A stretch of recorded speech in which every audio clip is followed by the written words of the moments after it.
오늘 마태복음 13장은요, 예전에는 그렇게 중요한 본문은 아니었어요. 그런데 이 본문이 정말 신천지들이 사용하기 시작하면서 우리가 더 확실하게 이 본문의 의미를 알아야 될 때가 되었습니다. 예수님께서 갈릴리 바닷가에 모인 많은 무리들에게 씨 뿌리는 자의 비유라고 말씀하셨습니다. 그래서 1절에서 9절까지는요, 비유를 말씀하셨고, 오늘 함께 읽은 18절에서 23절까지는 특별히 제자들에게 예수님께서 이 비유를 설명해 주세요. 그래서 이 비유는요, 그냥 이 예수님의 설명 그대로 들으셔야 하는 거예요. 그런데 이 본문을요, 신천지가 왜곡해서 설명을 합니다. 어느 날 저에게 신천지에 공부를 하고 온 제가 가르쳤던 청년인데 신천지에 빠졌어요. 그 청년이 와서 저에게 질문을 하는데, 가장 먼저 목사님은 마태복음 13장을 어떻게 말씀하세요? 이렇게 물어보는 거예요. 그래서 그때 그 청년과 이것을 가지고 이야기를 한 적이 있습니다. 신천지는 이 말씀을요, 비유풀이라고 하면서 예수님께서 이미 설명을 하셨음에도 불구하고 이 말씀의 의미를 넘어서서 이 단어들 하나하나를 특정 집단과 특정 인물에 연결을 합니다. 길가는 누구고, 또 새는 누구고, 여기서 악한 새는 저와 같은 기성교회 목사들이라고 이야기를 해요. 좋은 땅은 누구고 씨를 뿌리는 사람은 누구야, 이렇게 이야기해요. 결국 오늘날 이 비유는 암호화되어 있어서 약속의 목자만 풀 수 있어. 그 약속의 목자가 누구예요? 이만희 씨라는 거예요. 그래서 그 목자가 있는 곳에서만 구원이 있고, 왜요? 이 비유, 암호를 풀었기 때문에 구원을 받는다 라는 결론으로 이 마태복음 13장의 의미를 완전히 왜곡시켜버립니다. 예수님은 근데요, 이미 이 비유를 설명해 주셨어요.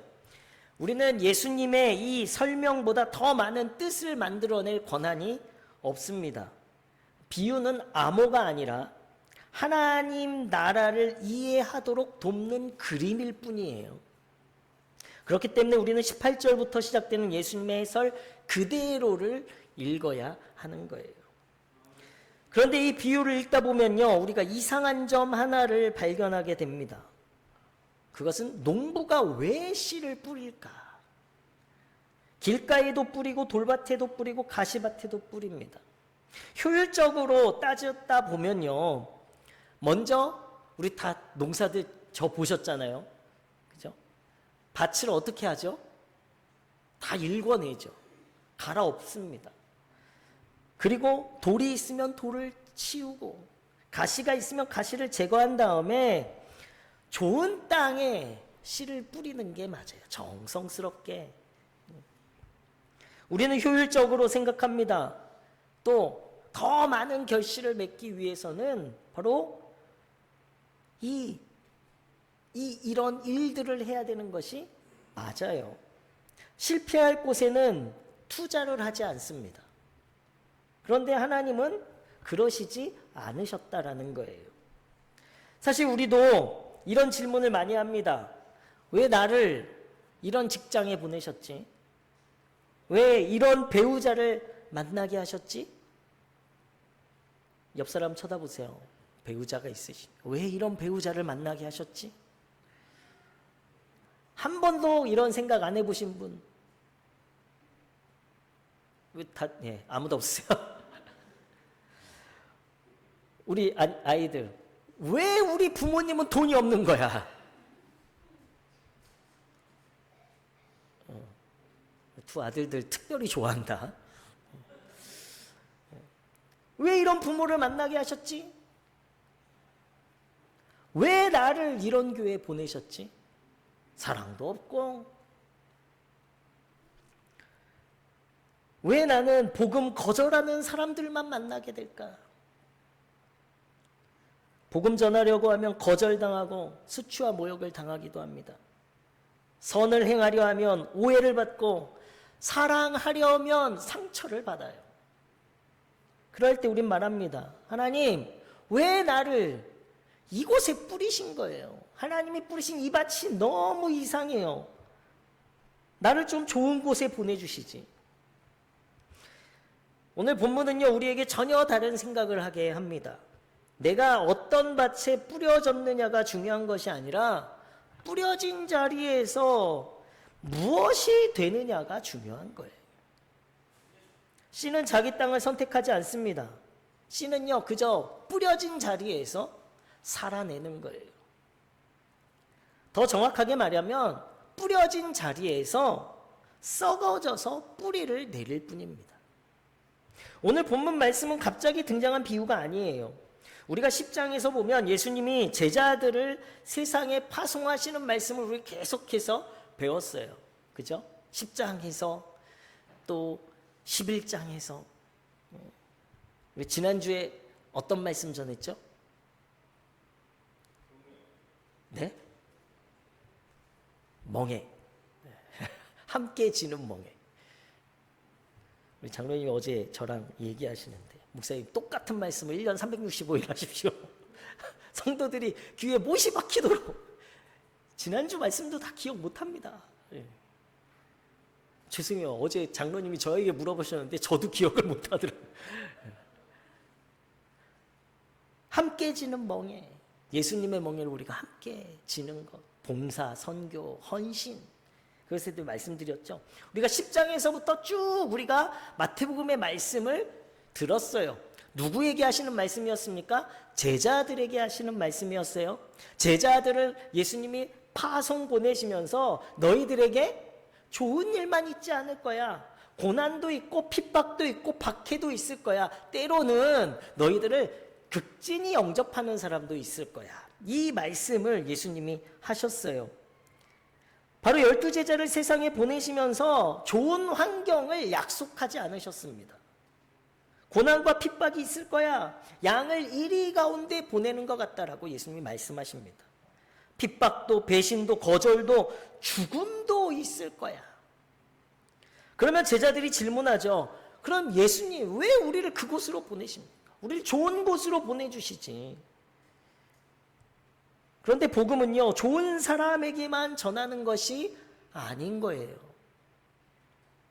우리가 제자로서 보내진 자리가 좋은 땅만 있는 것이 아니라는 거예요. 길가에도 돌밭에도 가시밭에도 뿌려져야 합니다. 왜냐하면 복음은 하나님의 생명이기 때문이에요.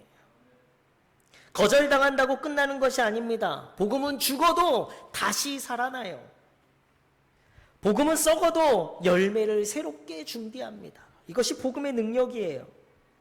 씨의 특징은요, 심겨질 때 끝나는 게 아니에요. 씨는요, 심겨지는 그 때부터 시작되어져요. 씨는 먼저 자기 자신을 사라지게 만들죠. 껍질이 깨집니다. 썩어집니다. 죽습니다. 그러나 바로 그 죽음 속에서 생명이 다시 시작이 되어져요. 예수님이 말씀하십니다. 요한복음 12장 24절 말씀에 우리 다 같이 읽어볼까요? 시작. 하늘의 밀이 땅에 떨어져 죽지 아니하면 하나에 그대로 있고 죽으면 많은 열매를 맺느니라. 하나님 나라는요, 자신을 보존하는 사람이 아니라 자신을 뿌리는 사람, 자신을 썩어내는 사람을 통해 시작되어지는 거예요. 복음을 전하다가 거절당하는 순간도 결코 헛되지 않는다라는 거예요. 선을 행하다가 손해보는 순간도요, 결코 헛되지 않습니다. 눈물로 씨를 뿌리면 결국 기쁨으로 단을 거두게 된다라고 말씀하고 계시죠. 복음의 씨는요, 보이지 않는 곳에서 일하기 시작하기 때문입니다. 오늘 성서 일과 구약의 본문이요, 이사야 55장 10절에서 13절의 말씀이에요. 이사야 때는 이 바벨론 이 포로들에게, 이스라엘 백성의 바벨론 포로기 시절에 이사야 선지자가 말씀을 선포하죠. 하나님의 백성인데도 나라를 잃어버렸어요. 성전도 잃어버렸어요. 희망도 없습니다.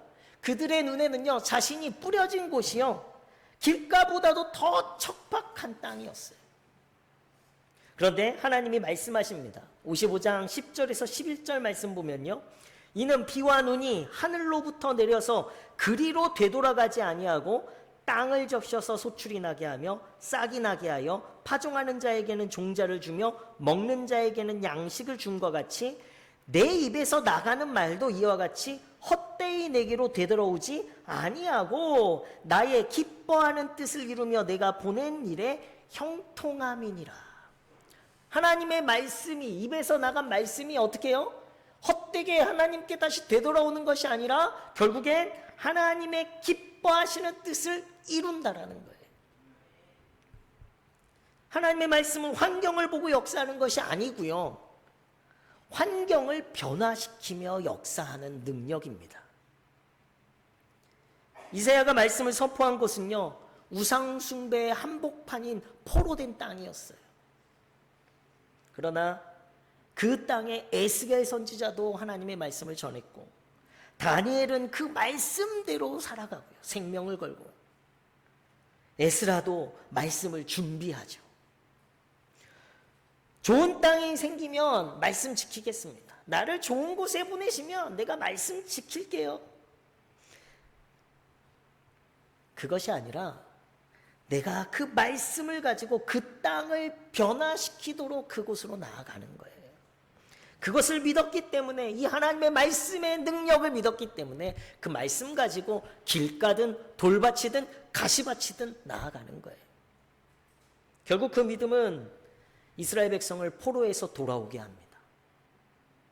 말씀이 사람과 하나님의 역사를 잘하게 한다는 희망을 선포하고 있는 거예요.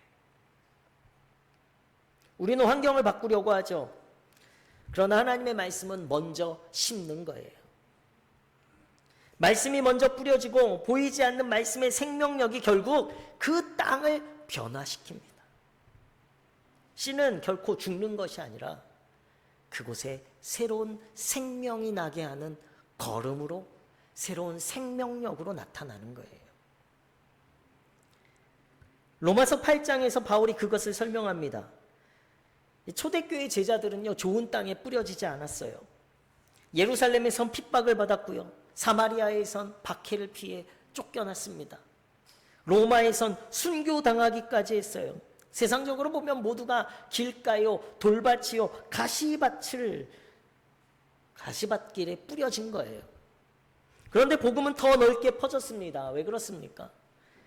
바울은 말해요. 로마서 8장 11절 말씀에 보면요, 예수를 죽은 자 가운데서 살리신 이의 영이 너희 안에 거하시면, 그리스도 예수를 죽은 자 가운데서 살리신 이가 너희 안에 거하시는 그의 영으로 말미암아 너희 죽을 몸도 살리시리라.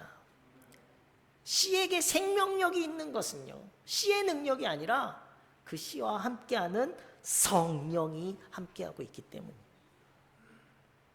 그래서 초대교회는 환경 때문에 자란 것이 아니라 성령의 능력 때문에 자라게 된 거예요. 우리도 생각할 때가 있어요. 참, 이 환경에서 내가 신앙생활 잘 못하겠구나. 이 직장에서 내가 믿음 지키기가 어렵겠구나. 이 가정은 안 돼. 전도해도 안 돼. 그렇게 우린 말해요. 그런데 바울은요, 그 환경을 이야기하지 않아요. 대신 성령의 능력을 이야기합니다. 환경보다 크신 분이 바로 우리 안에 계시기 때문이에요. 우리가 나아가는 길가, 우리가 가야 할 돌밭, 우리가 살아가야 할 그 가시밭 안에 우리는 비록 썩어지고 죽어지고 헛된 것 같이 보이지만, 우리가 죽어진 그 자리에 성령의 역사가 새로운 생명력을 품고 그 땅을 변화시키러 가는 거예요. 예수님은 하나님의 말씀이십니다. 그 말씀이 이 세상이라는 가장 메마른 땅에 한 알의 밀알처럼 뿌려지셨어요. 그리고 십자가에서 죽으셨죠. 그러나 하나님께서 성령으로 예수님을 다시 살리셨습니다. 예수님의 죽음으로 수많은 생명이 또 함께 살아났어요. 저와 여러분도 그 생명으로 살아난 자들이 최고의 열매를 맺으신 한 알의 밀알이 되신 것입니다. 로마서 8장이 바로 그 사실을 선포해요. 그리고 이제 그 성령이 저와 여러분 안에 함께 거하고 계세요. 그렇기 때문에 우리 역시 어디에 뿌려지든지 말씀을 품고 성령을 의지하고 죽어짐을 두려워하지 않는 삶을 살아가게 되어질 때에 결코 우리는 헛된 인생이 아니라 그곳에서 하나님의 새 역사는 시작되게 될 줄로 믿습니다. 헛된 것 같아 보여도요, 우리가 있는 자리에서 복음을 뿌리고 복음으로 우리가 썩어질 때에 우리를 통해 하나님 나라의 열매는 반드시 거두시게 될 줄로 믿습니다. 오늘 본문의 말씀의 주제를 예수님이요 18절에 보면요, 그런즉 씨 뿌리는 비유를 들으라 이렇게 말씀하고 있어요. 씨 뿌리는 자의 비유예요. 씨가 중요한 것이 아니라 씨 뿌리는 자가 중요한 거예요. 농부는 한번 뿌리고 돌아가지 않습니다. 매년 다시 그 밭으로 나아가요. 소출이 없었던 그 길가, 돌밭, 가시밭 길에 또다시 뿌립니다. 포기하지 않죠. 돌밭이라 씨를 아끼지 않습니다. 가시밭이라 외면하지 않아요. 다시 씨를 들고 나갑니다. 왜 그렇습니까? 농부는 땅보다 생명을 믿기 때문에. 지지난주에 우리 집사님하고 학생들하고 우리 장로님하고 제초 작업을 했어요. 제초기를 돌리려고 했더니 제초기가 안 돼서 손으로 이렇게 뜯는데요. 깜짝 놀랐어요. 잡초가요, 나무예요, 나무. 그냥 뒀더니. 그게 생명력입니다. 아무것도 없는 돌 깔아놓은 그곳에도요, 씨 뿌리를 내리고요, 나무처럼 잡초가 자랐어요. 하나님은요, 우리의 조건을 보고 말씀을 주시는 분이 아니에요. 믿음이 좋은 사람에게만 말씀하시는 분도 아닙니다. 거룩한 사람에게만 은혜를 베푸시는 것도 아니에요. 나는 말씀에 은혜를 받지 못하는데 나는 내가 잘못인가? 아니면 반대로 우리 목사님이 말씀을 왜 이렇게 못 전하시는 거야?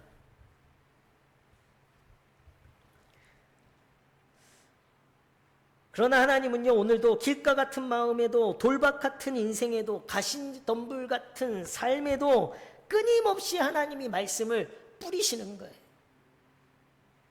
우리가 예배 나올 때마다 말씀을 들려주시고 성경을 펼칠 때마다 우리에게 말씀하시고 기도하는 가운데 깨닫게 하시고 때로는 사람을 통해 권면하시고 때로는 고난 속에서도 말씀으로 찾아오십니다.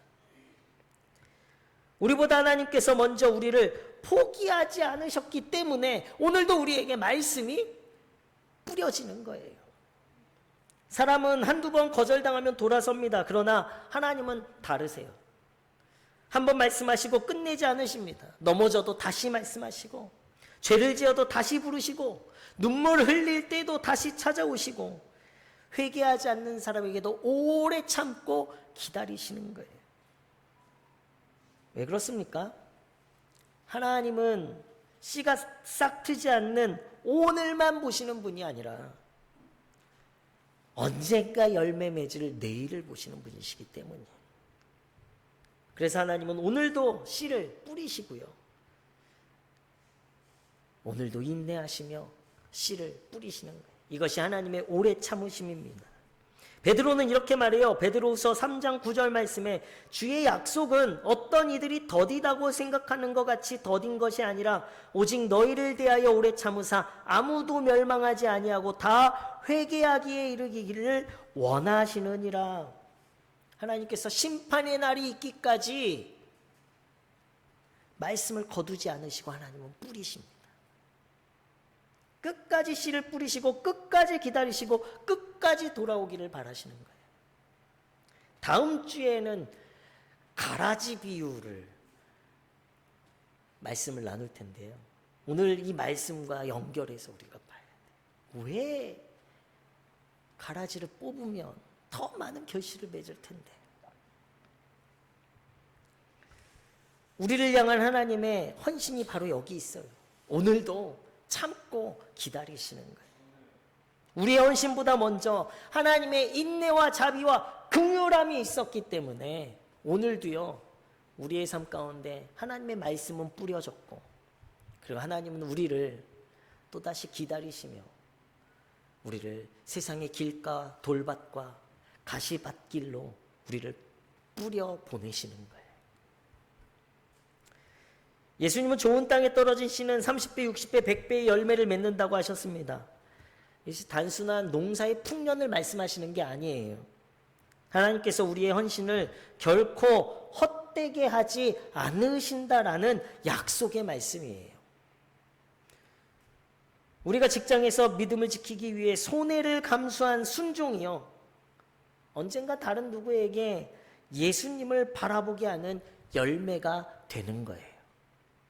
가정에서 먼저 용서하고 사랑하고 기도한 눈물이요, 결코 사라지는 것이 아니라 우리의 자녀와 우리 다음 세대의 믿음이라는 열매로 맺어지게 될 것입니다. 그런데 단순히 1대1의 비율이 아니라 몇 배요? 30배로, 60배로, 100배로 이어지는 거예요. 교회에서 이름 없이 섬기고 아무도 알아주지 않는 봉사를 하고 복음 전하다 거절당한 시간들도요, 하나님께서는 결코 헛되게 하지 않으시고요, 우리에게 그 많은 결실들로 얻게 하실 거예요. 씨 한 알이 씨 한 알로 끝나는 것이 아니라 30배, 60배, 100배로 여러분들의 그 참고 인내하고 아파했던 그 모든 시간들을요, 더 풍성한 기쁨으로 갚아주실 줄로 믿습니다. 씨는 어디에 떨어질지 선택하지 않습니다. 그러나 씨는 어디에 떨어지든 생명을 포기하지 않아요.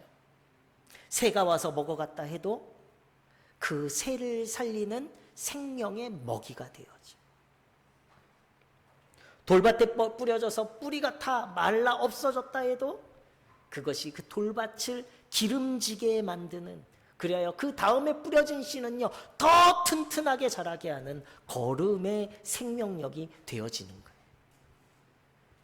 우리의 헌신이 때로는 뿌려짐이고 죽어짐이고 썩어짐처럼 보일 수 있지만 하나님은요, 그 헌신을 결코 헛되게 하지 않으실 줄로 믿습니다.